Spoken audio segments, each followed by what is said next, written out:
안녕하세요. 박복선 교수입니다. 오늘은 원포인트 중국 역사, 진양의 전쟁이란 제목으로 말씀을 드리겠습니다. 진양, 좀 생소하시죠? 지금 중국에서 보면 산서성이라고 있습니다. 산동, 산서. 그래서 태양산맥 서쪽에 있는 지역, 그래서 산서라고 그러는데요. 그 산서성의 성정부 소재지가 태원입니다. 우리를 치면 도청 소재지가 있는 데인데요. 그 태원이 바로 진양입니다. 중국 역사 속에서 유명한 전쟁들이 있습니다. 예를 들면 조조와 원소가 자웅을 겨뤘던 관도의 전쟁, 그리고 조조와 손권이 자웅을 겨뤘던 적벽대전. 적벽대전은 여러분 잘 아시죠? 그리고 나서 남북조 시대 때 가장 큰 전쟁이었던, 그리고 남북조 시대를 계속 가게 했던 전쟁, 비수의 전쟁 기억나십니까? 이전에 제가 유튜브 속에서 한번 말씀을 드렸었는데요. 부견과 사안, 그리고 동산제기라는 고사가 얽혀있는 그런 전쟁이었죠. 그리고 후대에 내려와서도 수많은 전쟁이 있었습니다만은 진양의 전쟁은 역사적으로 가장 중요한 전쟁 중에 하나입니다. 왜냐하면 중국의 고대 역사를 우리는 춘추시대와 전국시대로 나누는데 춘추에서 전국으로 넘어가는 결정적인 계기가 되는 것이 진양의 전쟁이었습니다. 그리고 방금 말씀드렸던 관도의 전쟁이나 적벽대전, 그리고 비수의 전쟁, 이런 것들은 사실 따지고 보면 서로 다른 국가끼리 싸움했던 그런 전쟁이라고 볼 수 있습니다. 물론 조조와 원소는 조금 다른 케이스입니다만은, 그러나 진양의 전쟁은 그게 아니라 주왕실에서 제후국으로 정했던 진나라 안에 대부들끼리 전쟁을 벌인 것입니다. 그리고 이 대부들이 결국 나중에 제후국으로 독립하는, 그래서 전국시대로 접어드는 이러한 전쟁이어서 그런 의미를 우리가 찾을 수 있습니다. 진양의 전쟁에 대해서 조금 상세히 말씀을 드리겠습니다. 진나라 그러면 춘추 5패 중에 진문공이라는 아주 유명한 임금이 있습니다. 우리는 보통 제후기 때문에 주군이라는 말을 씁니다. 이 진문공 때 본인이 국방력을 튼튼히 하기 위해서 원래 제후는 주왕실에서 3군만 허용했습니다. 그런데 진문공은 3개를 더해서 6군을 설치했습니다. 이건 왕실만이 설치할 수 있는 건데, 쉽게 말하면 본인이 그 당시에 패자이다 보니까 왕실을 무시한 거죠. 겉으로는 왕실을 존경한다고 해서 왕실에서 표창도 하고 그랬습니다만은 실질적으로는 왕실이 꼼짝 못한 것이죠. 어쨌건 육군을 설치하고 다른 나라와 계속 전쟁을 하다 보니까 후대에 가서는 어떻게 되냐면 이 육군을 인솔했던 대부들이 실질적으로 진나라의 주군보다 힘이 세진 것입니다. 이 육군을 이끌었던 대부들의 성씨를 보면 지씨, 한씨, 위씨, 조씨, 범씨, 중앙씨, 이렇게 6씨였습니다. 그래서 우리는 6가문이라고 이제 이렇게 이야기를 할 수 있는데요. 그 중에 지씨 가문이 가장 강력했습니다. 그래서 지씨 가문이 결국은 범씨 가문과 중앙 가문을 완전히 멸망시키고 자기 밑으로 다 통합시켰습니다. 그래서 이제 4가문이 남았는데요. 다른 3가문에 비해서 지씨 가문이 워낙 강하다 보니까 이 지씨 가문의 압박이 심했습니다. 이 지씨 가문을 이끌던 우두머리가 누구냐? 지양자라고 합니다. 이 사람은 워낙 똑똑했습니다. 역사서의 평가를 보면 너무너무 미남자인데다가 체격도 좋고 건강하고 활도 잘 쏘고 전차도 잘 몰고 말도 잘 타고 말도 잘하고 글도 너무 잘 쓰고 논쟁을 하면 지는 법이 없고 아주 대단한 사람이었습니다. 그래서 누구나 다 한 번 보면 요새 속말로 하면 뿅 가는 그런 아주 대단한 남자였습니다.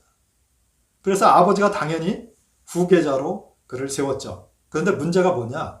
그를 후계자로 세울 때 한 신하가 반대했습니다.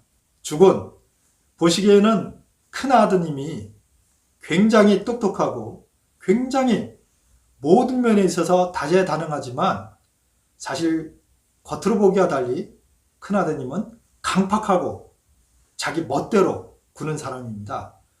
저 사람을 주군의 후계로 삼으시면 지시 가문은 멸망합니다. 근데 여러분 생각해 보십시오. 우리가 표면적으로 볼 때 너무 잘생기고 똑똑하고 다재다능한데 어떻게 후계자로 안 세웁니까? 속마음을 우리가 잘 모르죠. 근데 그 신하는 꿰뚫어보고 있었던 것입니다. 그러나 아버지는 이러한 간언에도 불구하고 지향자를 후계자로 결정합니다.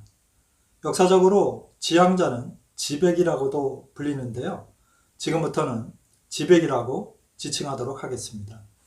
이 지백은 야심이 만만했습니다. 그래서 인근 나라를 이제 정벌하러 다니고 그랬는데요. 한 번은 정나라를 정벌하고 오다가 이 위시 가문을 지나가게 됐습니다. 그래서 위시 가문에서 나와서 융숭하게 접대를 했죠. 그래서 이제 한시 가문의 우두머리도 오고, 이 위시 가문은 마침 우두머리가 몸이 안 좋아서 이제 재상이 대신 나왔고요. 그래서 이제 이 지백이랑 같이 셋이서 이제 만찬을 하는데, 지백이 보니까 자기가 실력도 약하고 잡아먹고 싶은 생각도 있었으니까 자기도 모르게 오만한 말이 나오기 시작했습니다. 그래서 한시 가문의 주군을 굉장히 자기 진짜 발바닥에 때만도 못하게 이렇게 여기는 그런 조롱 섞인 말을 막 한 것이죠.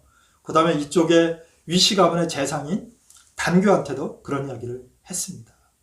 이 사람들은 속으로 꾹꾹 참았죠. 뭐 방법이 없지 않습니까? 상대가 워낙 강하니까. 이게 이제 나중에 문제가 생깁니다. 그러니까 이 지백은 아주 자신만만했습니다. 그리고 나서 한시 가문과 위시 가문한테 땅을 내놓으라고 요구했습니다. 그 방법이 없죠. 그래서 땅을 조금씩 내놨고, 조시 가문한테도 야, 땅 내놔. 그랬더니 그 당시 조시 가문의 우두머리인 조양자가 야, 땅을 왜 내놔? 이거 우리 주군께서 주신 건데 이걸 어떻게 너한테 내놓느냐? 이거 못 내놓는다. 이렇게 된 것입니다. 그러다 보니까 이제 이놈 봐라? 그래서 이제 전쟁을 일으키게 됩니다. 그래서 한시와 위시한테 야, 우리 편으로 붙어. 내가 저놈을 없애버리고 조시 가문의 땅을 너희한테 나눠줄게. 뭐 힘이 없으니까 어쩔 수 없이 여기 붙었겠죠. 그런데 이 조양자는 자기의 근거지인 한단, 그리고 그 옆에 있는 견고한 성을 버리고 진양으로 도망갔습니다. 그래서 거기 가서 이제 결사전을 피기로 했는데요. 거기에는 이유가 있었습니다. 조양자의 아버지는 조간자라는 사람인데, 이 사람은 굉장히 총명한 사람입니다. 그리고 역사적으로 상당히 유명한 사람인데요. 조간자 밑에 윤택이라는 신하가 있었습니다.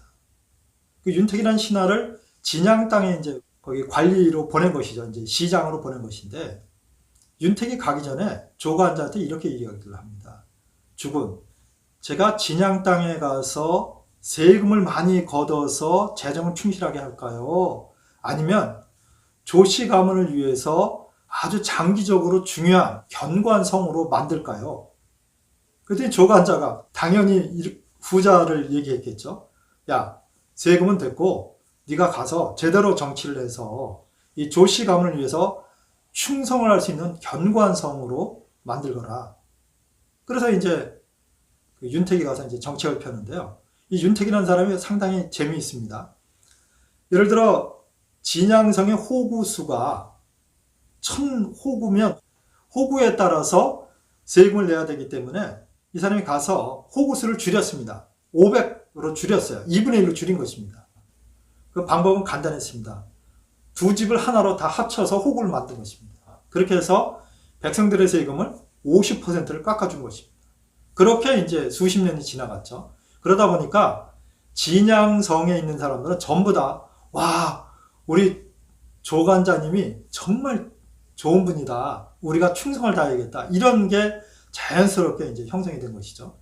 그래서 조간자가 이 조양자한테 자리를 물려주면서 혹시 조시 가문에 심각한 사태가 벌어지면 너는 우리의 근거지인 한단도 아니고 그 옆에 있는 견고한 성들도 아니고 반드시 거리가 멀긴 하지만 진양으로 도망가서 조시 가문을 지키도록 하라. 그래서 이제 조양자가 그 말대로 부하들이 말렸음에도 불구하고 진양 땅으로 도망갑니다. 그래서 지백이 한씨와 이 위씨 가문의 군대를 다 통솔해서 진양으로 진격해 들어갑니다. 그러니까 철옹성이죠. 완전히 공격하기가 어려우니까 이 사람이 꾀를 내서 그 인근을 흐르는 분수라는 강물을 막습니다. 막아서 길을 성 쪽으로 이렇게 하천 방향을 틉니다. 튼 뒤에 막았던 물을 터뜨리니까 어떻게 되겠습니까? 엄청난 물이 진양성으로 쏟아져 흘러 들어오면서 진양성이 불과 성벽이 역사 기록에 보면 2m도 안 남았습니다. 이제 성 자체가 무너질 판이죠. 그리고 워낙 오랫동안 포위를 하고 있었기 때문에 이 진양성은 식량이 없어서 사람이 사람을 잡아먹는 이런 지경까지 됐습니다. 그런데도 불구하고 백성들은 한 사람도 이 조양자 편을 떠나지 않았습니다. 배반하지 않았습니다. 왜요? 자기네들이 수십 년 동안 조씨 가문의 혜택을 입었기 때문에 자, 이럴 때 우리가 정말 충성을 다하자. 이래서 이제 끝까지 버틴 거죠.